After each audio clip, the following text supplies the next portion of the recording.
আলহামদুলিল্লাহ যে আমরা রমজান মাসের 10টি রহমতের রোজা পার করে আমরা মাগফিরাতের 10টি রোজাই পূরণ করতে চলেছি এবং তার পরের যে 10টি রোজা সেটি নাকি নাজাতের, তাই তো নাকি সাবির? অনেকে এভাবে বলে, কিন্তু এটা সহিহ হাদিস দ্বারা প্রমাণিত নয়। তাই নাকি? হ্যাঁ, পুরো মাসটা রহমত, মাগফিরাত এবং নাজাতে পরিপূর্ণ।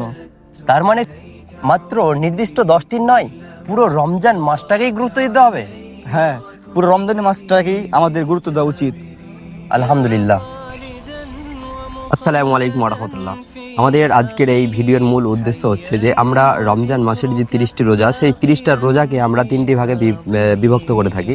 সেটা হচ্ছে যে রহমত, মাগফিরাত ও নাজাত। আসলে এর কিন্তু কোনো সহি প্রমাণ বা হাদিস নেই যে 10টি নির্দিষ্ট 10টি রহমত, মাগফিরাত এবং নাজাত।